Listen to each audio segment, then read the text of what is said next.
Britain and France had tanks in Egypt. They had fighter jets. They had nuclear weapons. And in 1956, they were winning a war. Then America made one phone call to the bond market. 72 hours later, Britain was begging for a ceasefire. Not because they lost the battle, because their currency was collapsing in real time. This wasn't diplomacy. This was a financial weapon more powerful than any bomb ever built. And once it was deployed, the British Empire, which had controlled a quarter of the Earth's surface, was finished. Let me show you how America proved that bond markets destroy empires faster than militaries ever could. It's October 1956. Britain and France are invading Egypt. Why? Because Egypt's president, Gamal Abdel Nasser, just nationalized the Suez Canal. That canal was the lifeline of global trade. Oil from the Middle East flowed through it to Europe. Cargo ships from Asia passed through on their way to the West. Whoever controlled the Suez controlled the flow of resources. And Britain had controlled it for decades. They built it, they ran it, they profited from it. So when Nasser seized it, Britain and France decided to take it back by force. They coordinated with Israel. The plan was simple. Israel invades Egypt, Britain and France step in as peacekeepers to protect the canal, and they retake control. It worked. Militarily, the operation was a success. British paratroopers landed, French forces advanced, Israeli tanks rolled into the Sinai. Within days, they had secured the canal zone. But then something unexpected happened. America stepped in, not with troops, not with bombers, with a currency attack. President Eisenhower picked up the phone and told the Federal Reserve and the U.S. Treasury to start selling British pounds. Aggressively. Within hours, the pound was in free fall. Here's what most people don't understand. Britain in 1956 still looked like a superpower. They had the second largest navy in the world. They had colonies on every continent. They had nuclear weapons. But their financial position was a disaster. World War II had bankrupted them. They had borrowed heavily from the United States during the war. They ran persistent trade deficits. Their currency reserves were depleting, and they were dependent on American financial support to keep the pound stable. This is the illusion of power. Britain had tanks and jets, but they didn't have the economic capacity to sustain those assets without external support. They were militarily strong, but financially fragile, and America knew it. So when Britain defied U.S. orders and invaded Egypt, Eisenhower used the bond market as a weapon. He didn't need to send troops, he just needed to attack Britain's currency and debt. Here's how the mechanism worked. Britain's economy was held together by two things: the pound sterling's value and their ability to borrow cheaply in international markets. The pound was still a reserve currency in 1956, but it was weak. Britain had to maintain a fixed exchange rate under the Bretton Woods system. If the pound dropped too much, they'd be forced to devalue, which would destroy confidence, trigger capital flight, and collapse their economy. America controlled the lever. The U.S. Treasury held massive reserves of British pounds. So did American banks. When Eisenhower gave the order, they started dumping pounds on the foreign exchange market. Supply flooded the market. Demand collapsed. The value of the pound plummeted. Britain's central bank, the Bank of England, tried to defend the currency. They bought pounds with their foreign reserves to prop up the price, but they were burning through reserves at an unsustainable rate. Within 72 hours, Britain was on the verge of a full currency crisis. But it gets worse. At the same time, America blocked Britain's access to the International Monetary Fund. Britain desperately needed an IMF loan to stabilize the pound. The U.S. controlled the IMF. Eisenhower told them, no loan until Britain withdraws from Egypt. Britain had no choice. On November 6, 1956, just days after the invasion began, British Prime Minister Anthony Eden announced a ceasefire. Not because the military operation failed, because the financial system was collapsing. The pound was in free fall, reserves were gone, the economy was on the brink, and America made it clear: withdraw, or we let your currency die. Britain withdrew, France withdrew. Israel eventually pulled back. And the Suez Crisis became the moment the world realized Britain was no longer a superpower. They had the military hardware, but they didn't control the financial architecture. That power had moved to America. Let's break down what just happened, because this is the hidden mechanism that determines which empires rise and which ones fall. Stage 1, Britain's structural weakness. Britain looked strong on the surface, but underneath they were running a massive trade deficit. They imported more than they exported. They consumed more than they produced. This is the arithmetic problem. If you spend more than you earn, you have to borrow. And if you borrow in your own currency, you become dependent on others continuing to accept that currency. Britain's pound was only valuable because people believed it was valuable. The moment that belief cracked, the currency collapsed. And once your currency collapses, everything else collapses with it. Stage 2, dependence on external support.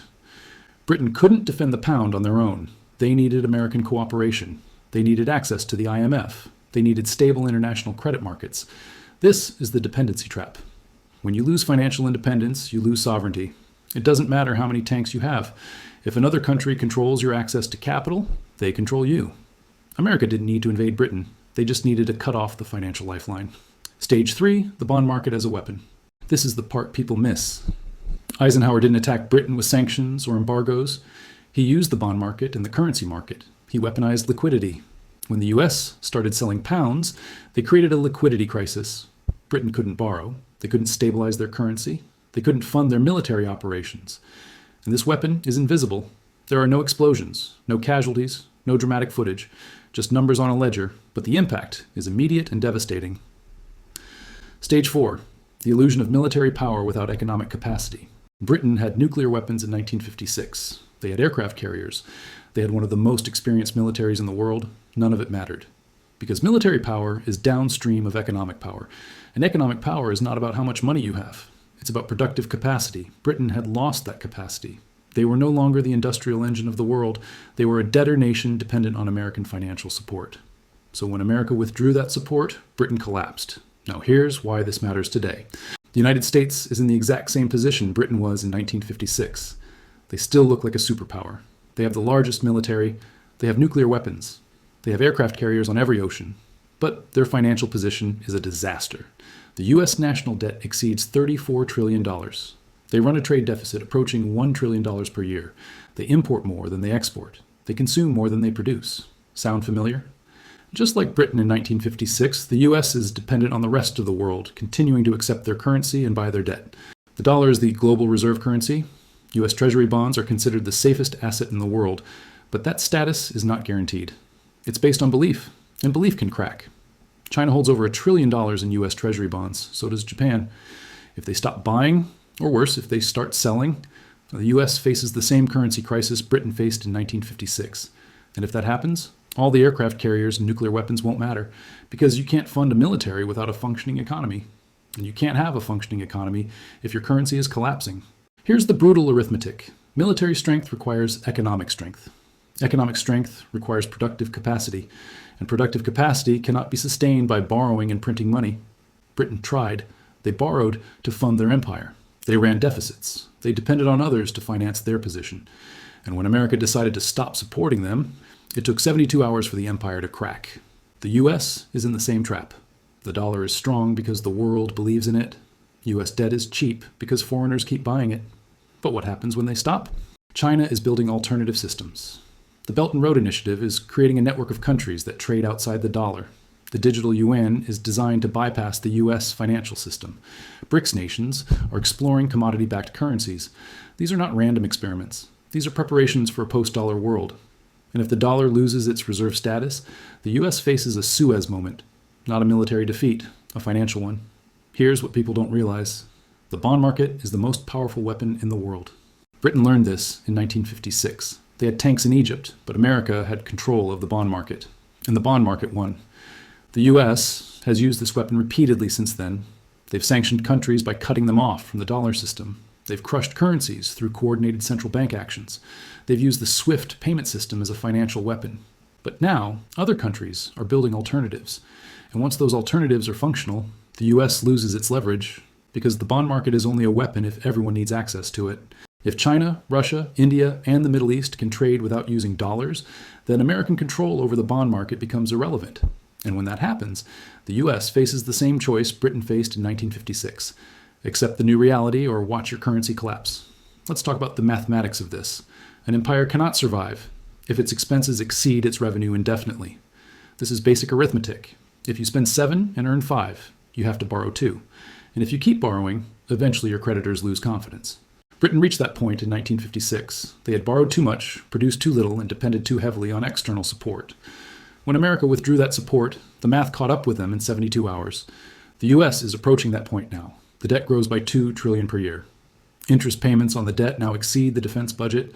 The trade deficit persists. The only reason it hasn't collapsed yet is because the world still accepts dollars and buys U.S. debt. But that's a choice, and choices can change. This is the hidden fragility of empire. It's not about military strength. It's about financial credibility. Rome fell because their currency collapsed. Spain fell because they inflated their silver. Britain fell because America controlled the bond market. And the U.S. will fall if it falls, because the world stops financing its deficits. The Suez Crisis is the blueprint. It shows exactly how a superpower loses power without losing a war. Britain had the weapons. America had the leverage, and leverage beats weapons every single time. So here's the question. If the US loses financial leverage, what happens to American power? The military doesn't disappear. The nuclear weapons still exist. But none of it matters if you can't fund it. And you can't fund it if your currency is collapsing and your creditors are walking away. This is not speculation. This is arithmetic, and arithmetic always wins. Britain learned that in 72 hours in 1956. The question is, how long will it take the US to learn the same lesson? Drop your answer in the comments, and if you want to understand how financial weapons shape the world more than military ones, this is the channel for you.